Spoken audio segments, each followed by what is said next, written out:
காலையில அலாரம் வச்சு எந்திரிச்சு கஷ்டம்தான். ரொம்ப ரொம்ப கஷ்டம்தான்.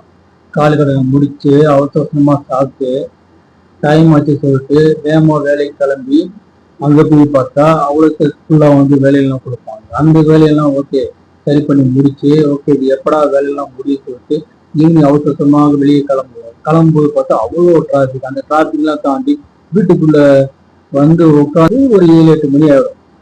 அப்போ அப்பாடான்னு தோணும். அதுக்கப்புறம் வந்து கொஞ்சம் ரெஃப்ரெஷ் ஆயிட்டு நைட்டு சாப்பிட்டு தூங்க சொல்ல பார்த்தா மணி 10-11 மணி ஆயிடும். இதெல்லாம் எல்லாமே மாயன்னு சொன்னா நீங்க நம்புவீங்களா? வாங்க வீடியோக்குள்ள போகலாம்.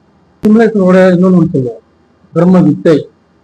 அதாவது பாத்தீங்கன்னா பிரபஞ்சத்தோட ரகசியம், நான் யார் என்கின்ற தத்துவம், அப்புறம் இந்த உலகமே ஒரு மாயை அப்படின்னு ஒரு ஆன்மீகம் குவாண்டம் சயின்ஸ் வந்து சொல்லுது.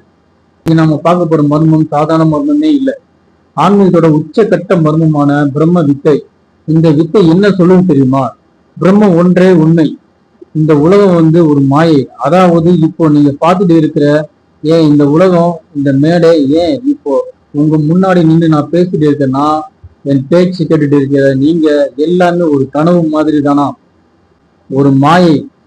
காலையில கஷ்டப்பட்டு பஸ்ஸை பிடிச்சி ஆபீஸ்க்கு போய் மேனேஜர்கிட்ட திட்டு வாங்கிட்டு வரானே ஒருத்தன், அவங்ககிட்ட போய் தம்பி இதெல்லாம் ஒரு மாயப்பா, நீ வாங்குற ஒரு திட்டு ஒரு மாய, ஒரு மேனேஜர் ஒரு மாயன்னு சொன்னா அவன் கையில இருக்கிற லேப்டாப் தாக்காலே அடிப்பான் எங்க மேனேஜரு அப்படின்னு சொல்லுவீங்க.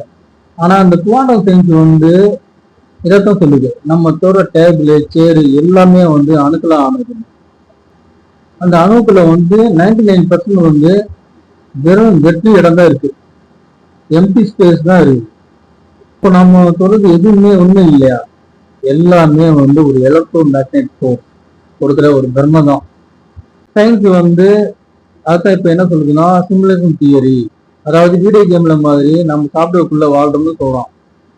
நம்ம ஊர்ல அன்னைக்கு விவேகானந்தரும் சங்கரும் இதைத்தான் பிரம்ம வித்தைன்னு அசால்ட்டா சொல்லிட்டு போயிட்டாங்க.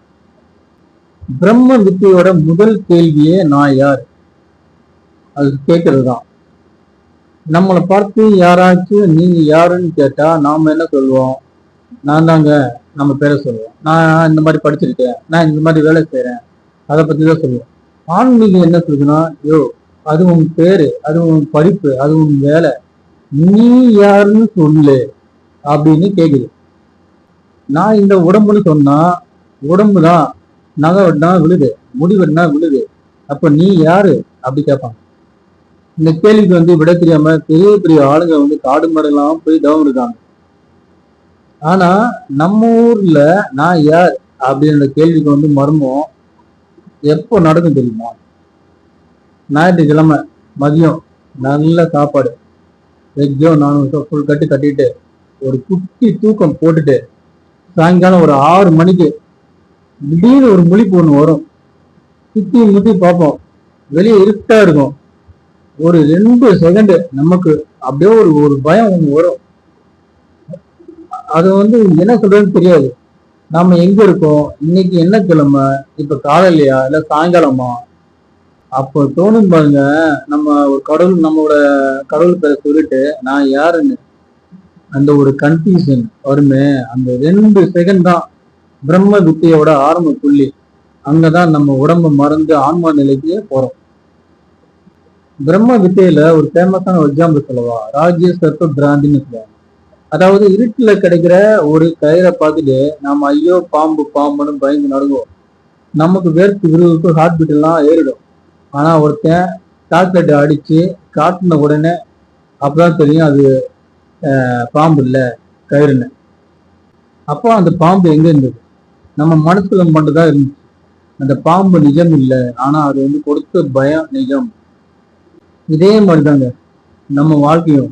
ஐயோ அடுத்த மாசம் வந்து லோன் கட்டணுமே, பையனுக்கு ஃபீஸ் கட்டணுமே, அது ஆயிடுமோ இது ஆயிடுமோ. நம்ம பார்க்குற அத்தனை பாம்புகளும் நம்ம மனசை உருவாக்குற அந்த மாயதான். நம்ம அறிவு கண்ணு என்கின்ற அந்த டார்ச் லைட் அடிச்சு பார்த்தா அங்க இருக்கிறது வந்து வெறும் கயிறு தான், அதாவது வெறும் வாழ்க்கை தான். ஆனா நம்ம ஆளுங்க டார்ச் லைட் அடிச்ச பிறகும் பாம்பு வந்து நல்ல பாம்பா இருக்குமோ அப்படின்னு டவுட் கேட்கிற ரகம். அதாவது பிரம்ம வித்தையோட உச்சக்கட்ட பஞ்ச் லைன் என்ன தெரியுமா? அகம் பிரம்மாஸ்மி, அதாவது நானே பிரம்மம், நானே கடவுள். எனக்குள்ள இருக்கிற ஆன்மாவும் இந்த உலகத்துல இருக்கிற பரம்பொருளும் ஒண்ணுதான் அப்படின்னு சொல்றது. ஆனா நாம இதை தப்பா புரிஞ்சுக்க கூடாது. ஆபீஸ்ல லேட்டா போயிட்டு மேனேஜர் ஏன் லேட்டுன்னு கேட்கும்போது அகம் பிரம்மாஸ்மி, நானே பிரம்மன், பிரம்மனுக்கு ஏது டைமிங் அப்படின்லாம் சொல்லக்கூடாது. பிரம்மனுக்கு அன்னைக்கு சம்பளத்தை கட் பண்ணிடுவாங்க. அப்போ சித்தர்கள் எல்லாரும் இந்த நிலையை அடைஞ்சதுனாலதான் அவங்களுக்கு காசு, பணம், பதவி எது மேலேயும் ஆசையே இல்லாம போச்சு. ஏன்னா உலகமே அவங்களுக்குள்ள அடங்கும் போது அவங்க எதுக்கு ஓடணும்? ஆனா நம்ம நிலைமை என்ன? நமக்குள்ள இருக்கிற பிரம்மத்தை தேர்தல் விட்டுட்டு நம்ம பக்கத்து வீட்டுக்காரன் புதுசா வாங்கின பிரம்மாண்டமான காரை பார்த்துட்டு இவனுக்கு எப்படிடா இந்த கார் வந்துச்சு மர்மத்தை தேடிட்டு இருக்கோம். அந்த மாதிரி ஒரு முட்டாள்தனமான அந்த கனவை கலைச்சிட்டு வாழ்க்கை ரசிக்கணும்.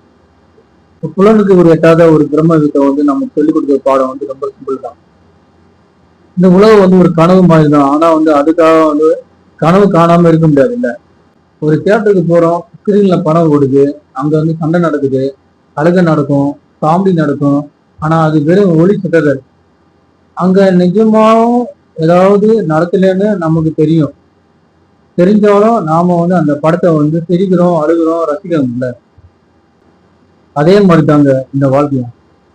இது ஒரு பெரிய பிரம்ம வித்தை, ஒரு மாயாஜால காட்சி. இது ஒரு விளையாட்டுன்னு புரிஞ்சுக்கிட்டு ஜெயித்தாலும் தோற்றாலும் பெருசா கவலைப்படாம இருக்கிற வரைக்கும் மற்றவங்களுக்கு நல்லது செஞ்சு சிரிச்சுக்கிட்டே வாடுறதுதான் உண்மையான ஞானி. அந்த பிரம்ம ஞானம் நமக்கு வரணும்னு கேட்டுக்கிறேன்.